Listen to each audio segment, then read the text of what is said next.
আপনার Amazon account কি warning দিচ্ছে বা সেলস ঠিক থাকলেও অ্যাকাউন্ট হেলথ রিস্ক দেখাচ্ছে? এর একটি বড় কারণ হতে পারে লেট শিপমেন্ট রেট। আজকের ভিডিওতে আমি দেখাবো লেট শিপমেন্ট রেট কি, কেন এটা ডেঞ্জারাস অ্যান্ড কিভাবে সহজভাবে কন্ট্রোল করে আপনার অ্যাকাউন্ট সেফ রাখতে পারবেন। ফার্স্টেই বলছি লেট শিপমেন্ট রেট কি। লেট শিপমেন্ট রেট হচ্ছে আপনি কতগুলো অর্ডার সময় মতো শিপ করতে পারেননি সেটার একটা পার্সেন্টেজ। অ্যামাজন চায় সেলারদের এই রেটটা যেন 4%-এর নিচে থাকে।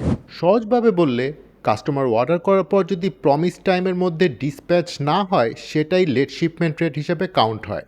এখন বলছি লেট শিপমেন্ট রেট কেন গুরুত্বপূর্ণ। লেট শিপমেন্ট রেট কিন্তু শুধু একটা মেট্রিক না, এটা আপনার অ্যাকাউন্ট হেলথের সাথে ডিরেক্টলি রিলেটেড। এটা বেশি হলে আপনার অ্যাকাউন্ট হেলথ ওয়ার্নিং আসতে পারে, বাই বক্স চলে যেতে পারে, লিস্টিং সাপ্রেশন হতে পারে, এমনকি ওয়ার্স্ট কেসে অ্যাকাউন্ট সাসপেন্ড পর্যন্ত হতে পারে। মানে আপনার পুরো বিজনেস রিস্কে পড়ে যায়। এখন বলছি লেট শিপমেন্ট হওয়ার প্রধান কারণগুলো কি কি, মানে কি কি কারণে আপনার শিপমেন্ট লেট হতে পারে। Number 1, inventory management problem. Stock ready না থাকলে সময় মতো অর্ডার শিপ করা যায় না। Number 2, manual order processing delay. অনেক সময় অর্ডার প্যাক করতে দেরি হতে পারে।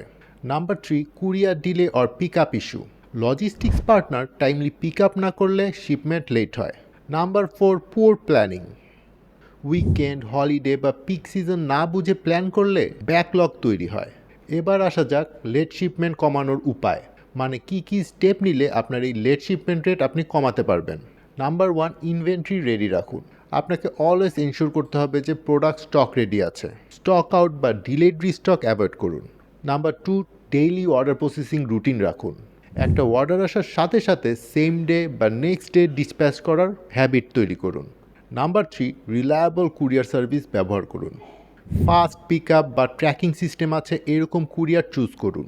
Number 4, if possible automation use করুন। অর্ডার নোটিফিকেশনস, শিপিং লেবেলস এবং ট্র্যাকিং অটোমেট করলে ডিলে কমে। নাম্বার 5, বাফার টাইম রাখুন। সবসময় প্রসেসিং টাইম রিয়েলিস্টিক রাখুন। ওভার প্রমিস করবেন না বা আন্ডার ডেলিভার করবেন না। এবার আসা যাক smart seller strategy. Top Amazon সেলাররা একটা সিম্পল রুল ফলো করে, আর সেটা হচ্ছে order today, ship today or next day. এছাড়া তারা ডিলে শিপমেন্ট স্কেডিউল ফলো করে, ইনভেন্টরি কন্টিনিউয়াসলি মনিটর করে, কুরিয়ার পারফরমেন্স ট্র্যাক করে। এই ডিসিপ্লিন মেনটেন করলে late shipment rate almost zero রাখা সম্ভব। এবার বলছি সেলারদের কিছু কমন মিস্টেক সম্পর্কে, যেগুলোর কারণে লেট শিপমেন্ট রেট বাড়ে।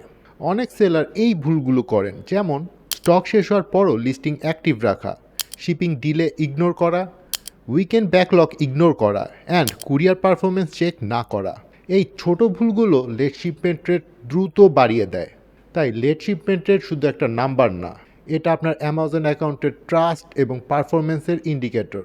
যদি আপনি কনসিস্টেন্ট শিপিং মেনটেন করতে পারেন তাহলে অ্যাকাউন্ট তো সেফ থাকবেই, সেলসও স্টেবল থাকবে। ভিডিওটা হেল্পফুল লাগলে অবশ্যই লাইক, কমেন্ট এবং সাবস্ক্রাইব করবেন। Thanks for watching.